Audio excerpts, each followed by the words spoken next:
Olá, alunos, tudo bem? Professor Eduardo. Nessa aula vamos falar um pouco sobre as viroses comuns nos seres humanos e que são recorrentes muitas vezes em algumas provas de vestibular, alguns processos seletivos.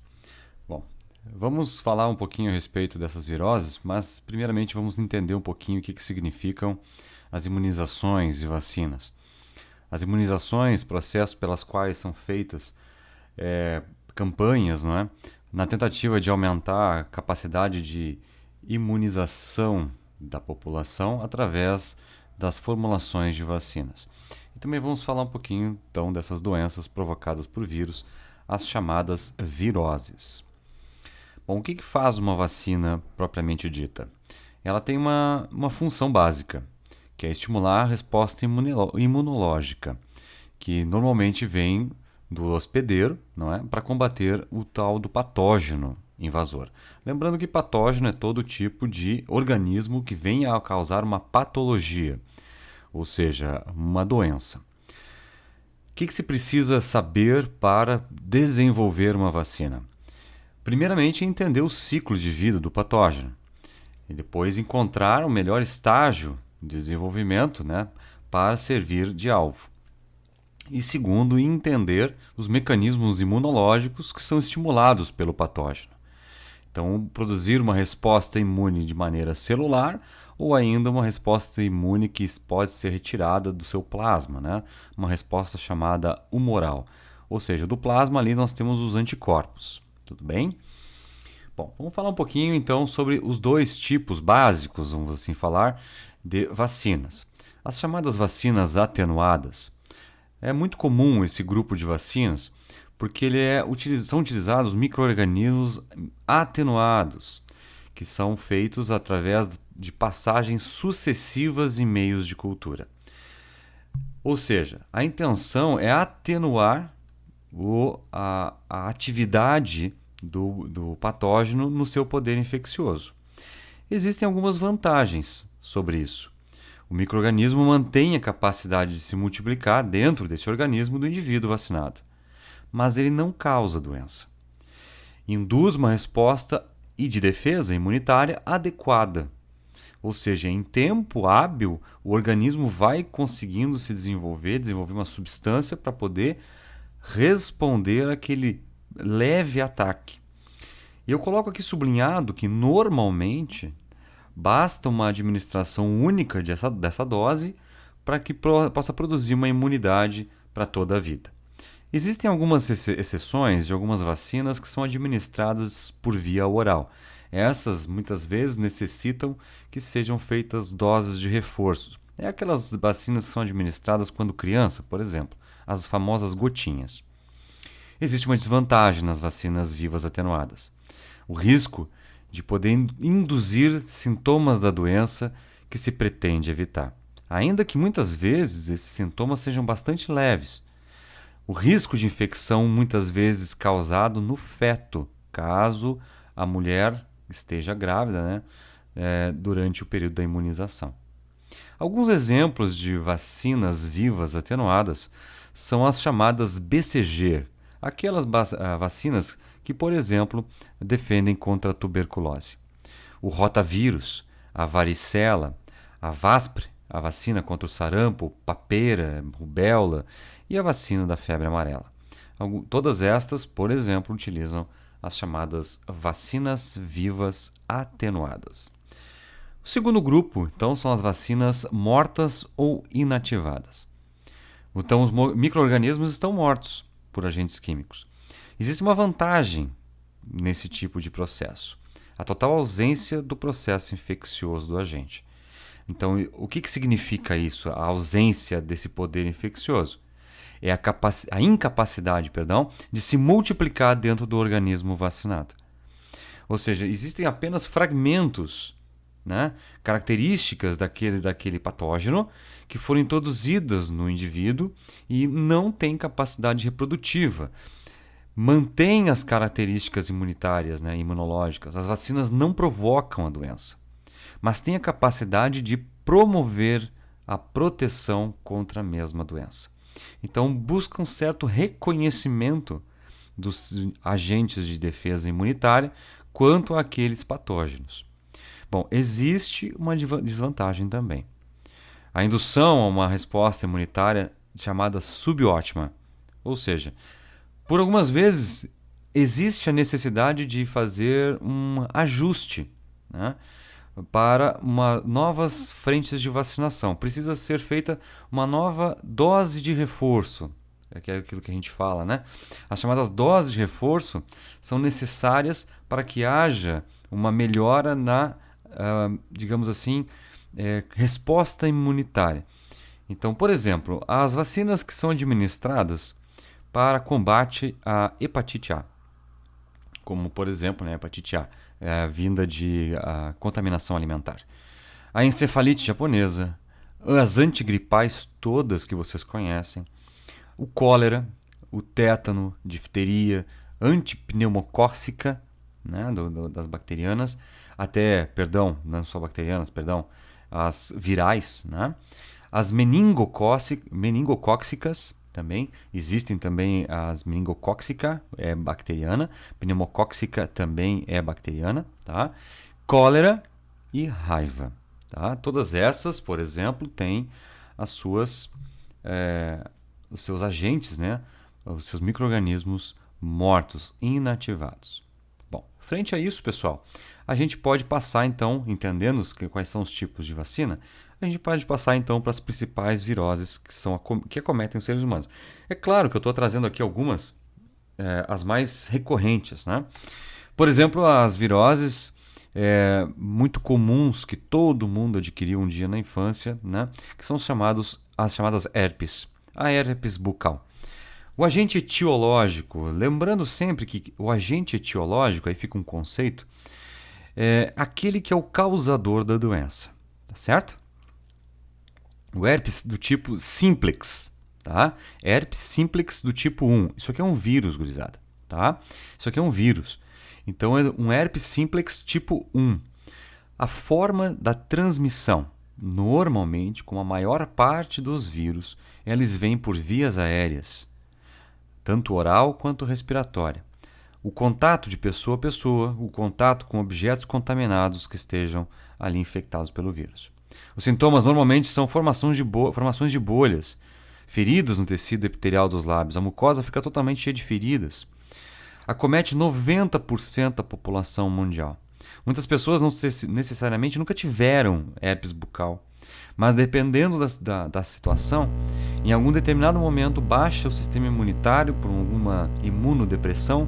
Pode ser um tratamento antibiótico, pode ser um tratamento oncológico, pode ser até mesmo um estado psicológico, não é? A pessoa pode baixar a imunidade e esse herpes vir a se manifestar. Vai depender de pessoa para pessoa. A grande maioria das pessoas possui então esse vírus, mas são assintomáticos, não aparece o sintoma. Os sintomas não aparecem quando a pessoa apresenta elevados níveis de estresse, né, disfunção hormonal e aí vai. Tratamento básico é a utilização de pomadas que cortam o chamado ciclo de transmissão viral, cortam o ciclo lítico, tá? Então, evitar com que esse vírus se reproduza é o papel da pomada.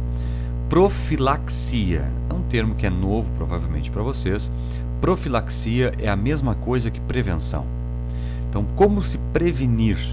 É evitar o contato com pessoas que apresentam sintomas. Evitar compartilhamento de objetos, obviamente, que as mucosas possam ter tido contato. Copos, talheres, não é? Até mesmo evitar o beijo, certo? Bom, esse herpes bucal, ele é um herpes que é muito simples de se observar e se reconhecer, como está na foto aqui à esquerda. Ele é um chamado vírus do tipo capsulado. Ele é um vírus que ele tem o seu ciclo bastante rápido no corpo humano, forma algumas bolinhas, como está na foto ao lado aqui, ó, e forma algumas bolhas e fica um aspecto um pouco ruim. Até mesmo, como na foto da esquerda, um aspecto até de ferida e pode e vai doer muitas vezes, tá? Bom, o herpes genital é diferente do herpes bucal. É o herpes simples, porém o tipo 2. Não confundam, ok? A forma de transmissão é o contato sexual. Os sintomas, formação de feridas, porém em mucosas diferentes. Por exemplo, na base do pênis, na região externa da vagina. Os ferimentos liberam muitas das vezes um líquido viscoso, que é onde estão os vírus. Quando ele faz a explosão das células para poder fazer a liberação dos vírions, ocorre então a liberação desses vírus por aquela mucosa, aquele líquido viscoso. Causa dor, causa muitas vezes coceira, né? Ardor, dificuldade ao urinar.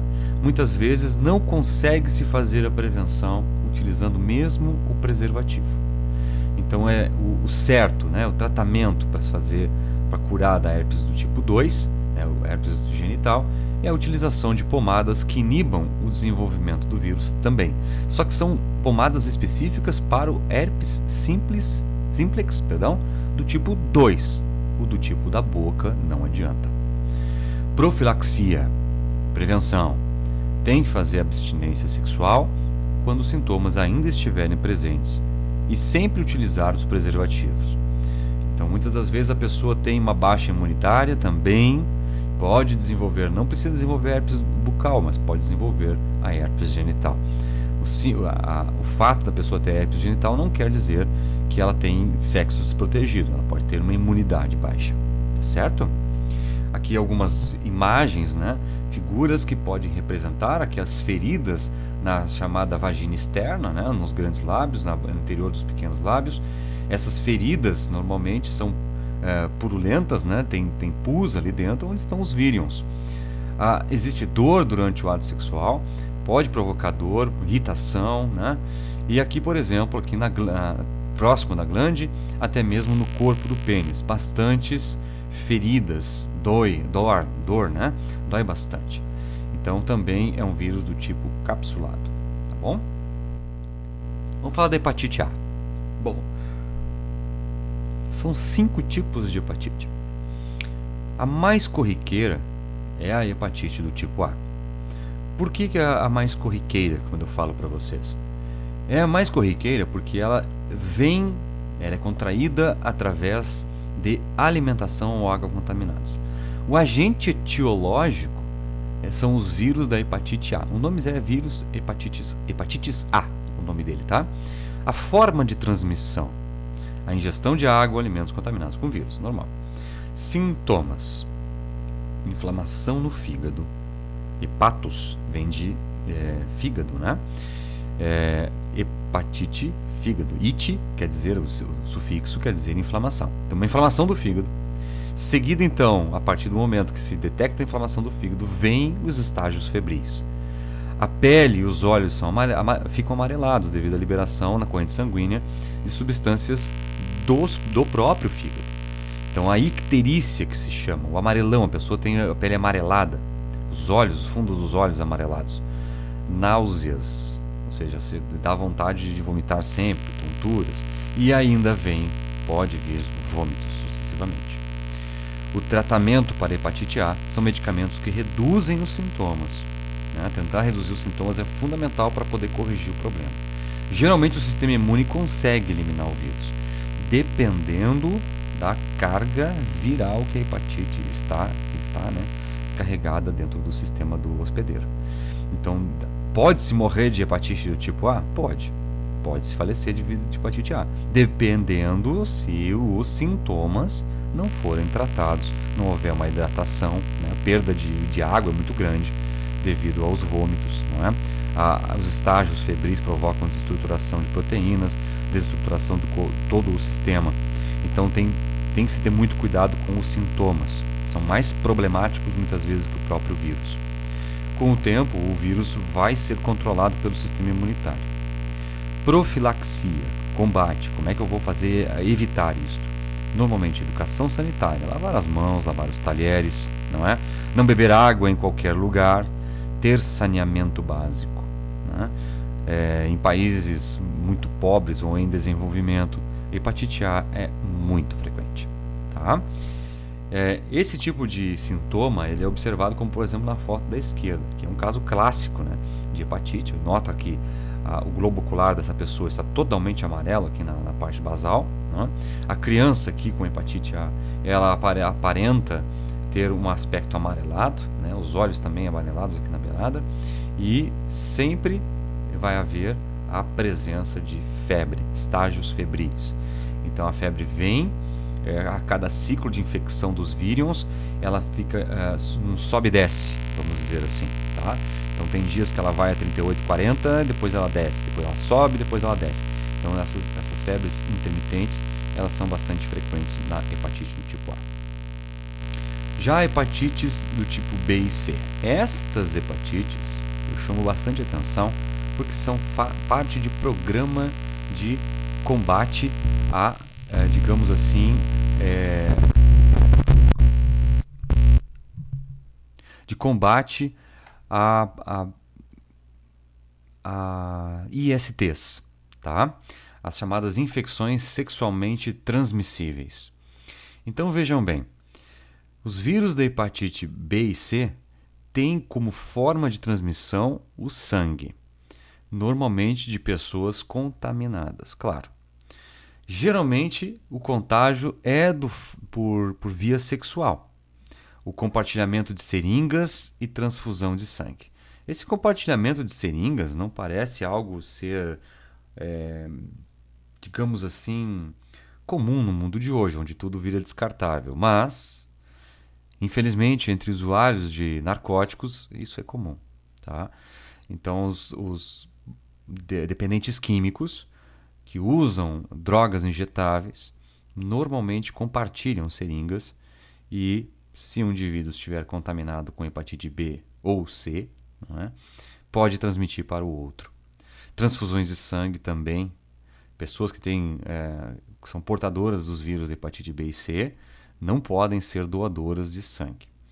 Os sintomas, então, são a inflamação no fígado, é uma hepatite, dores de cabeça e do corpo, pele e olhos também amarelados, náuseas e vômitos.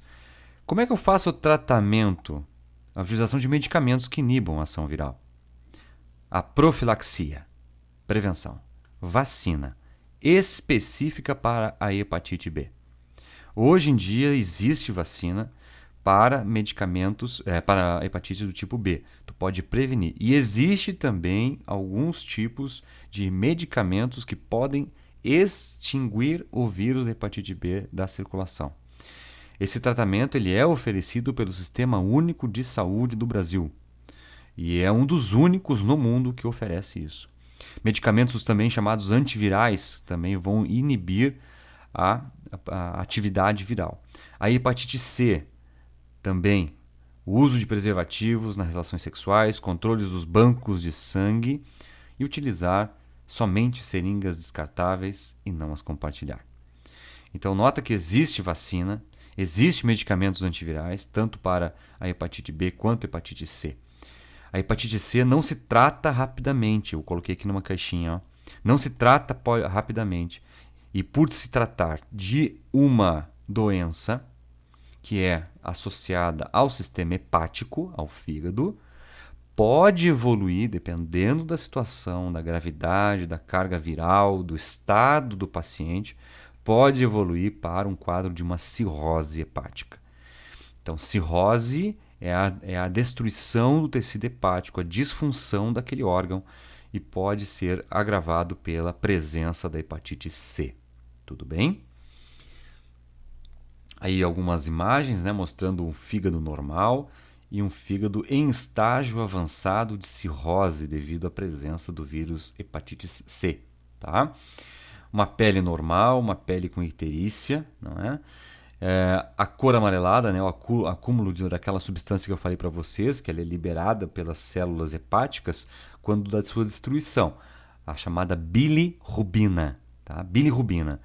Ela é liberada e ela fica acumulada na pele e são os transtornos que ficam acometendo as pessoas portadoras do vírus. Muitas náuseas são comuns, essas náuseas provocam perda muito grande de peso, perda muito grande de volume de água, né, de perda de água. Então é necessário fazer a reidratação sempre que possível. Certo? Vamos falar um pouquinho do HIV, da AIDS, né? Da síndrome da imunodeficiência humana. Falei bastante isso em aula presencial, mas não custa aqui retificar. O agente etiológico é o vírus da imunodeficiência humana, o HIV. A forma de transmissão são alguns líquidos corporais que são trocados entre pacientes. Perdão. O sangue, o esperma, secreções vaginais, leite materno e ainda pode acontecer de atravessar a barreira placentária e infectar o feto quando este ainda tem sofre, né, um chamado trauma placentário. A criança tem contato com o sangue da mãe devido a um rompimento de vasos dos dois. Pode ser pela presença, uma queda mecânica, não é? Uma mecânica, né? Um trauma mecânico. Pode ser um trauma químico, devido à utilização de algum tipo de medicamento, e aí vai. Até pela hipertensão, não é?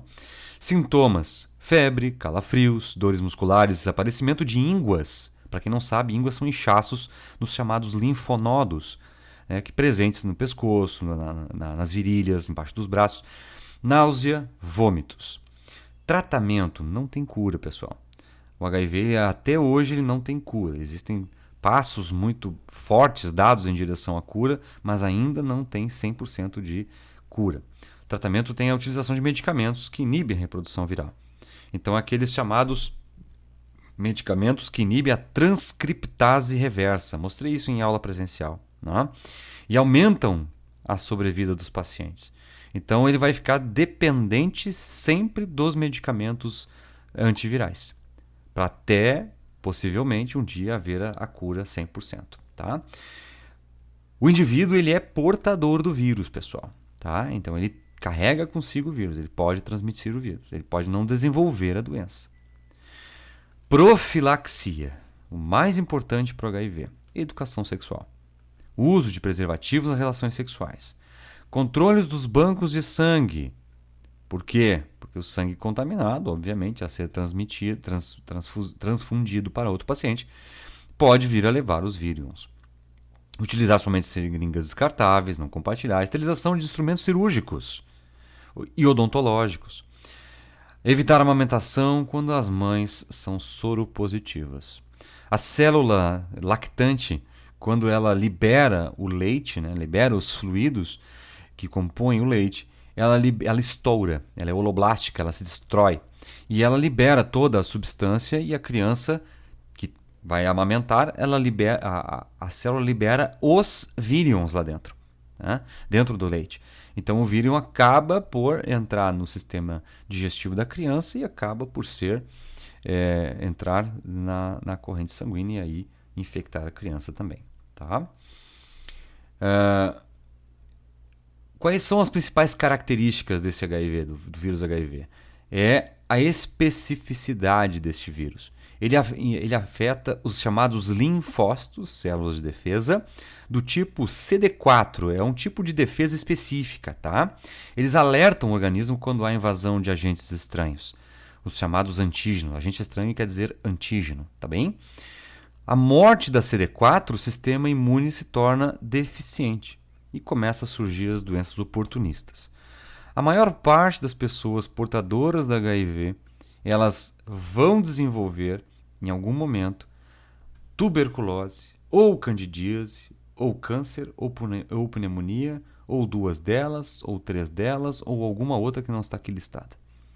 Então, todas essas doenças que estão aqui, pessoal, todas elas são as comuns. Todas elas, pessoal, são, exceto câncer, né? Tuberculose, candidíase, pneumonia, todas oriundas de parasitos, exceto câncer, que estão presentes no organismo humano. E que quando baixa a imunidade, esses organismos vêm a se manifestar. A maioria das pessoas que adquirem, então, o HIV não morre da AIDS, como vocês já sabem, mas das doenças oportunistas. Tá bem? Essa caixinha é só para te lembrar deste porém. Tudo bem? Ao entrar no organismo, então, o HIV pode permanecer escondido, latente, como a gente chama, no cromossomo dos linfócitos CD4 e não é detectado pelo sistema imunitário. O HIV pode então permanecer inativo por muito tempo. Ele pode ficar muito tempo daquele jeito, parado, 10 anos no organismo. Mas ele pode também se manifestar em um prazo de 6, 8 e 1 ano. Depende, 6, 8 meses, né? Até 1 ano. Nenhum sintoma é percebido. Motivos ainda que não se conhece do porquê da estrutura viral, ele vai ser ativado. E a reprodução via ciclo lítico vai continuar e desenvolver os sistemas da doença, né? Os sintomas da doença. Uma característica que eu coloquei aqui, ó, em vermelho, bem importante, né? Chamei a atenção já anteriormente. Pessoas que são soropositivas ou HIV positivas, apesar de não manifestarem sintomas, vão transmitir o HIV. Por isso que é importante o uso de preservativos sempre. A pessoa, ao olhar a ela, você não tem a percepção de que ela é saudável e imune, não é? Está imune ao HIV ou não. É o uso do preservativo. Ultimamente, nos últimos anos, vem caindo a presença do preservativo dentro da população jovem, sexualmente ativa. Devido a descuidados, as campanhas estão relaxando, porque a sociedade já estava mais consciente e, de certa forma, a presença de medicamentos que estavam já controlando. Então, a população relaxa, o que não é algo que seja positivo, né? Olha só esses dados aqui de 2003, né, da United Nations for AIDS, né, uma entidade internacional que cuida dos padrões, né, para verificação de dados sobre o HIV. Na América do Norte, né, 995 mil pessoas com HIV, Caribe, 500 mil, América Latina, 1.600.000 pessoas. Atualmente no mundo vivem 40 milhões de pessoas que estão registradas como portadoras do HIV. Né? Então nota que existem alguns países, por exemplo, que tem, como a Ásia Oriental aqui, ó, 1 milhão de pessoas. Né? Então é complicado esse tipo de atitude, né? De não ter um controle durante as relações sexuais. Aí estão alguns sintomas, pessoal. À esquerda aqui, para quem não sei se vocês não conheceram, talvez por foto, o cantor Cazuza, né? É um cantor brasileiro, né? Foi um artista brasileiro, cantou muitas músicas importantes do rock brasileiro, contraiu AIDS, né? Ele ficou desse jeito, como vocês estão vendo aqui, bem magro, né? Perdeu muita massa óssea, né? Massa muscular, né? Crianças aqui ainda também contaminadas pelo leite materno, né? Das mães com AIDS. Isso é a questão da cultura também, da sociedade, dependendo da sociedade, de prevenir ou não essa doença. Então, sociedades mais restritas quanto à presença, vamos dizer assim, de entidades que promovem o combate à AIDS, a Médicos Sem Fronteiras, etc., eles normalmente são mais acometidos por essas doenças. Tá? Vamos falar um pouquinho do sarampo, também uma doença que voltou a aparecer no Brasil, infelizmente. Já vai ser, até mesmo ao longo da explanação, vai aparecer o porquê que o sarampo está voltando, né? Assim como outras doenças. O agente etiológico é o vírus do sarampo, a forma de transmissão, gotículas de saliva, o contato pessoa a pessoa, objetos contaminados. Sintomas: febre alta, tosse seca, aparecimento de manchas vermelhas pelo corpo. Então, como eu vou fazer o tratamento para o sarampo? Não tem. O sistema imune vai eliminar o vírus. O problema, pessoal, são os sintomas. Febre alta, né? Tosse seca. Todos esses sintomas, principalmente a febre alta, vão desidratando os pacientes. E se não cuidar dos sintomas, pode levar um indivíduo à morte. Pode levar um indivíduo à morte. Tá? Profilaxia, vacinação na infância, a chamada vacina tríplice viral. Tá? Então o sarampo ele tem essas imagens que vocês estão vendo aqui. Ó. Essas manchinhas pelo corpo. Não é manchinha, né? São muitas manchas, né? E pode acometer crianças e por todo o corpo. Tá? O sarampo é uma doença que foi erradicada no Brasil, mas devido à falta de campanhas efetivas nos últimos, não digo efetivas, mas uma conscientização efetiva da população nos últimos 6 anos, mais ou menos, 8 anos, voltaram a aparecer casos, assim como da catapora. O agente etiológico é o varicela zoster.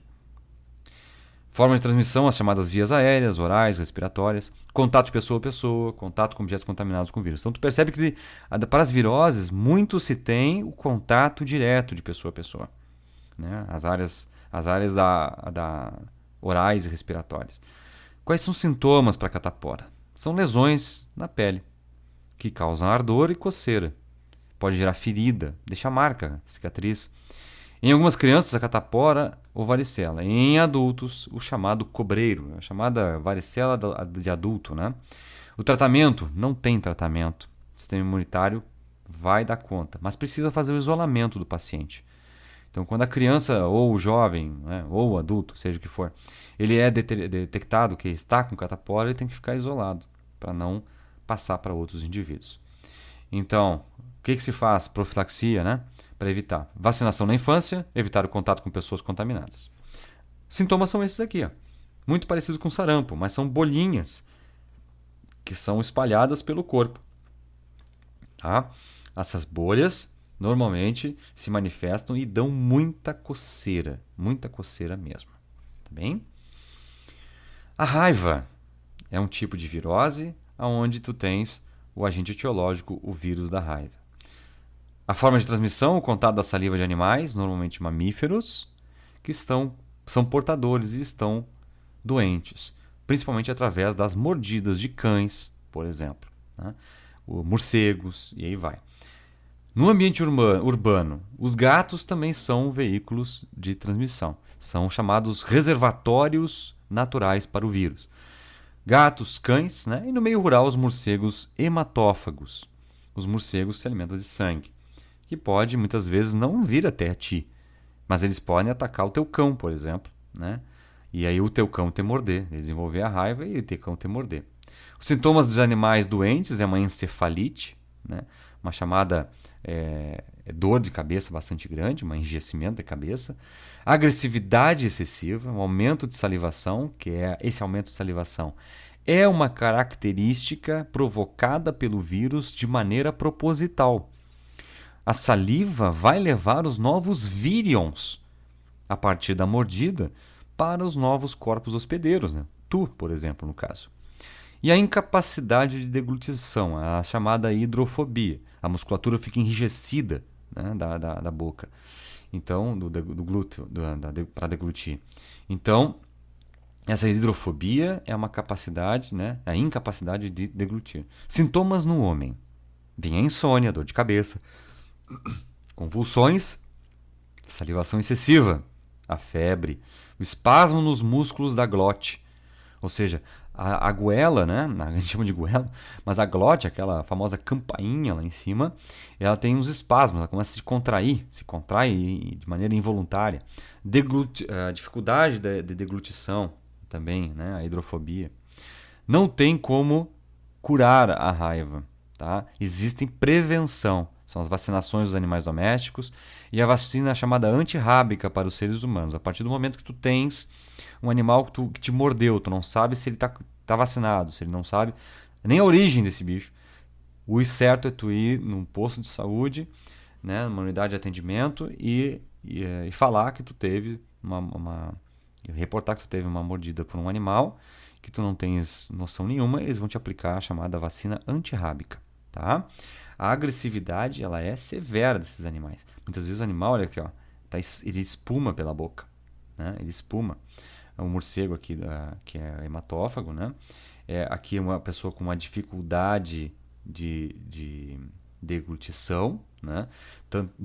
Não consegue beber água, então ele está com uma sonda nasogástrica para poder fazer a hidratação do corpo. E ele tem muita secreção. Esse indivíduo tem muita secreção, tanto lacrimejo quanto salivação, né? para poder, o vírus usa isso para poder fazer a sua propagação. Tá certo? Poliomielite. Erradicada no Brasil desde 89, mas voltou. Infelizmente voltou. Através da descrença das campanhas de vacinação. Existem correntes anti-vacina que estão promovendo a antivacina para qualquer pessoa. E algumas doenças estão voltando. E eu chamo a atenção muito para a poliomielite. A poliomielite, o agente etiológico é o poliovírus. Olha o nome desse vírus no popular: paralisia infantil. A forma de transmissão é a ingestão de água e alimentos contaminados, tá? O contato de pessoa a pessoa. Para sintomas, o vírus atinge o sistema nervoso, onde a multiplicação vai levar à destruição dos neurônios motores, a paralisia dos membros inferiores e talvez, dependendo, de um membro ou os dois superiores. Normalmente, são só os membros inferiores. O tratamento não tem tratamento específico para isso, não consegue tratar. A destruição dos neurônios motores, depois que destruiu, não tem como tratar. A profilaxia, por não ter cura, tem 2 tipos de vacina, a Sabin e a Salk. Tá? Então, existe vacina. As vacinas são administradas enquanto crianças. Eu gostaria de mostrar para vocês essas imagens que estão aqui, para vocês observarem que a vacinação para a poliomielite é feita pela gotinha e existem 2 doses. Caso as pessoas não tenham feito as doses, este é o retrato daquilo que vocês vão visualizar por pessoas que não administraram a vacina para a poliomielite. Pessoas que estão usando, por exemplo, esses equipamentos aqui, para se manter eretos. Essa criança aqui, que tem mais ou menos aí uma idade, vamos dizer assim, da década do século passado, década de 50, estou imaginando que seja mais ou menos essa data, né? Pela foto.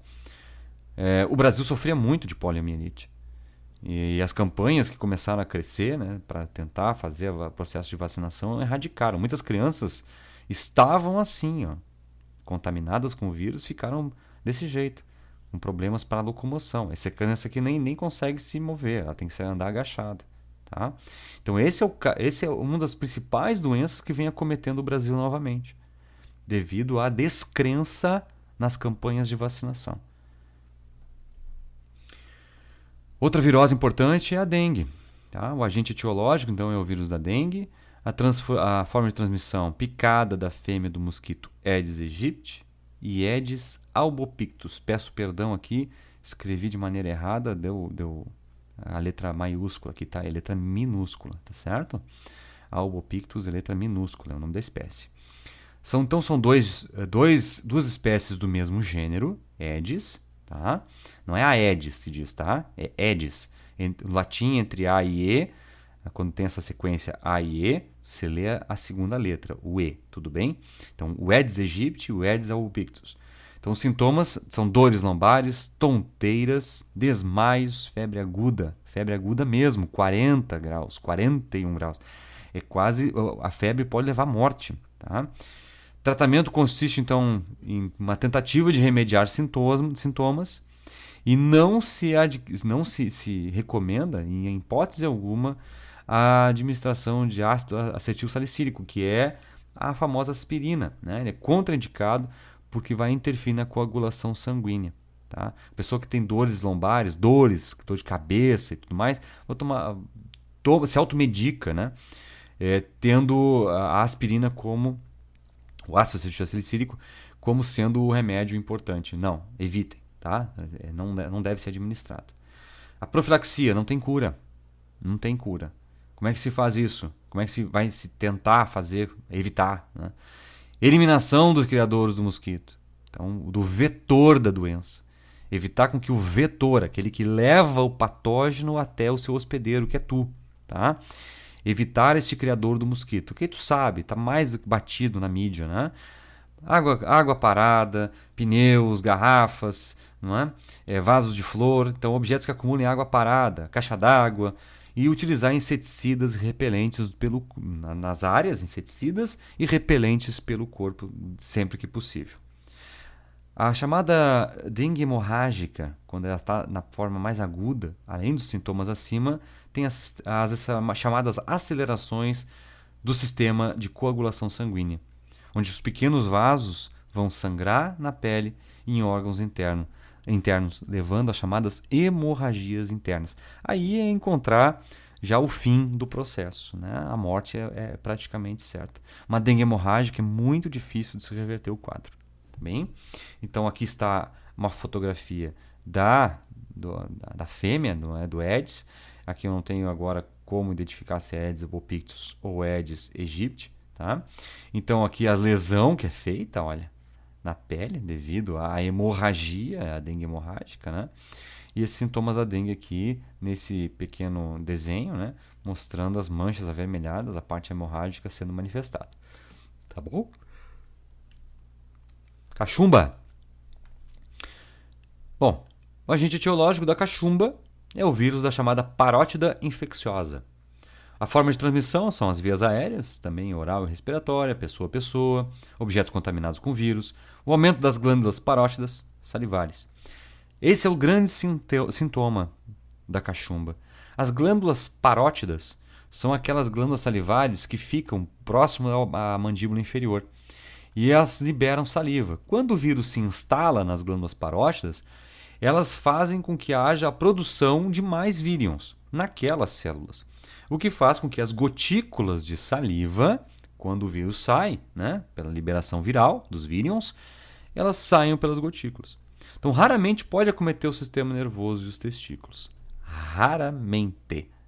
Mas pode.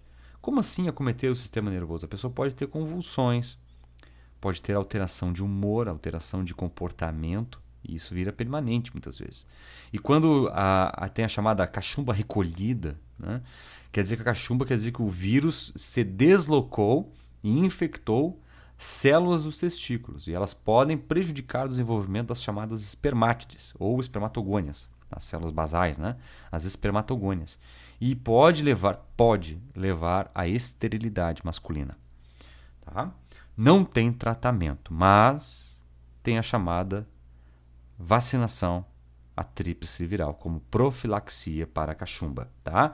Aqui uma imagem que mostra bastante, olha aqui, ó, à esquerda, a cachumba, né, nessa glândula parótida, né, da criança, né, a glândula submandibular, a sublingual e aqui a parótida, né, inchada, e é um inchaço bastante proeminente, muitas vezes dói quando aperta, né, o médico aperta para ver e até causa uma certa dor.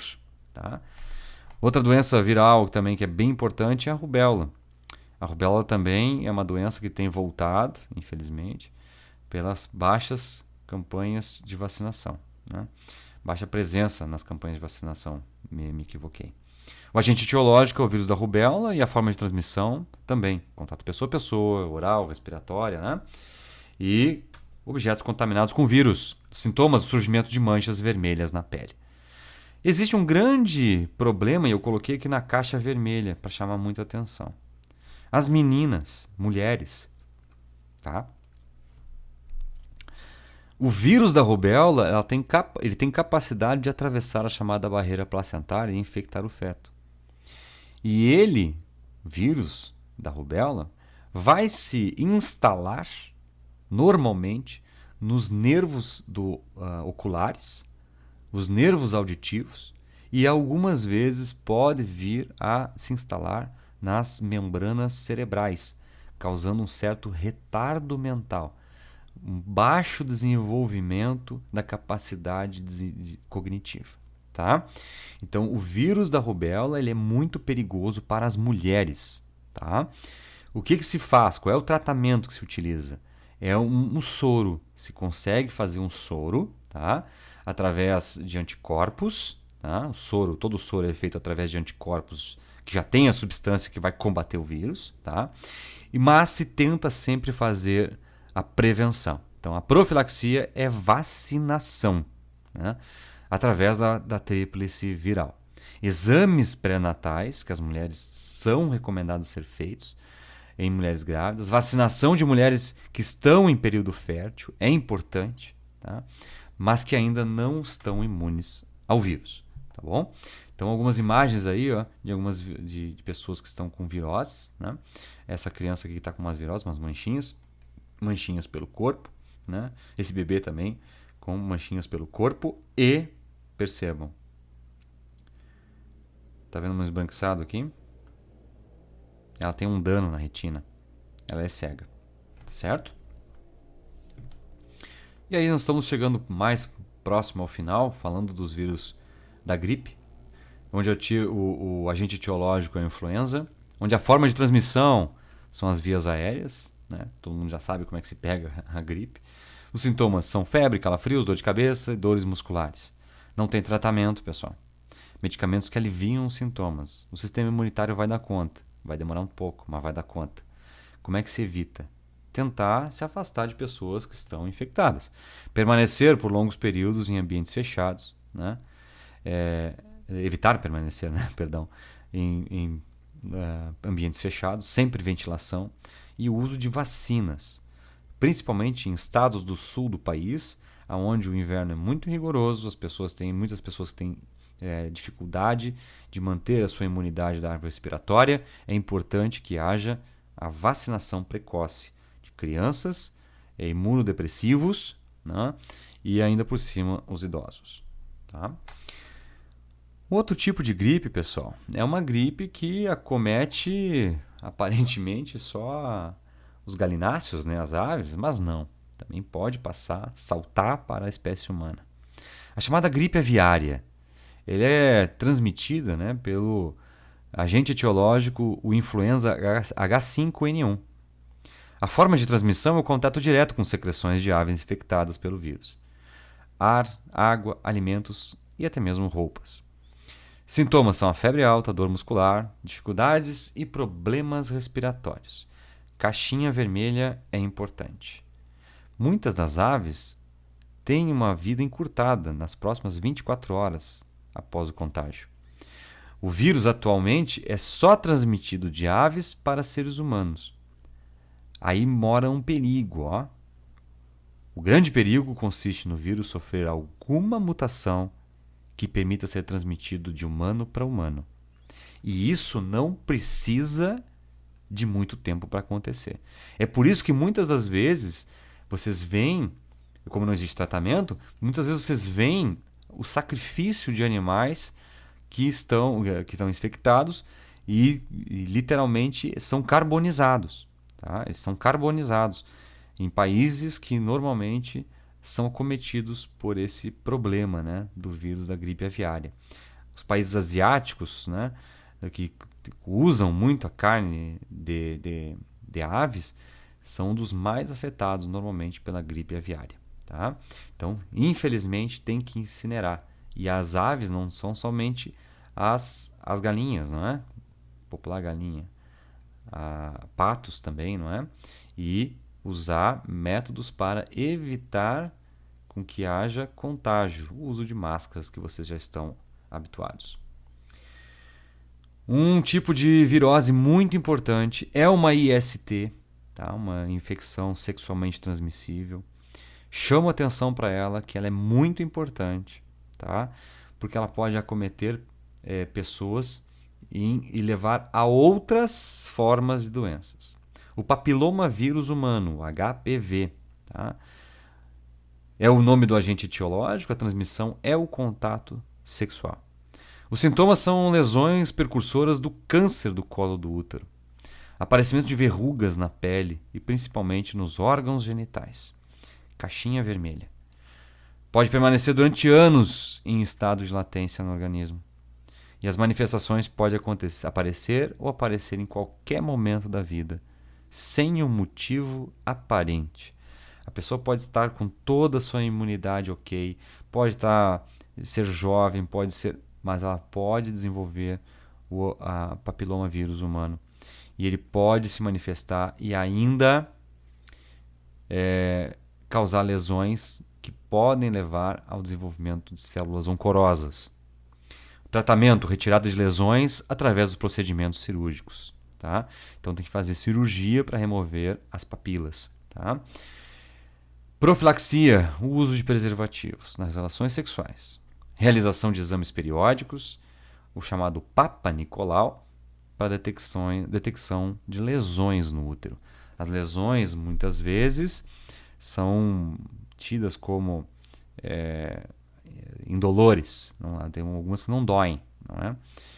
E normalmente o transmissor, o agente transmissor, né, vamos chamar assim, para a doença é o homem, tá? Então as fotos são um pouco fortes, né? Mas é importante que vocês visualizem a foto da esquerda, por exemplo, mostrando as verrugas em estágio gravíssimo, né, do papilomavírus na volta de uma vagina, né? Então percebam que as verrugas são muito fortes, a remoção disso aqui é difícil, fica cicatrizes, é bem complicado. Aqui, olha, não pensa que o homem não desenvolve HPV, né? Aqui na volta do prepúcio, da glande, tudo isso aqui são verrugas. Isso aqui não tem como fazer qualquer outro tipo de eliminação a não ser remoção cirúrgica, tá? Que também pode levar a câncer do pênis, tá? Não pensa que é só câncer do colo do útero que o HPV faz, também faz câncer do pênis, tá? E aqui no interior, uma foto, né, tirada na parede do útero, né, mostrando aqui ó, as lesões provocadas pelo HPV no colo do útero, tá? Sugiro a vocês que na continuidade vocês têm aqui 2 exercíciozinhos que tem uma atividadezinha que vocês possam exercitar um pouco do que foi falado nessa videoaula, tá? Então espero ter ajudado, espero ter ficado mais claro algumas situações quanto às vacinações, as principais viroses e bons estudos, gurizada!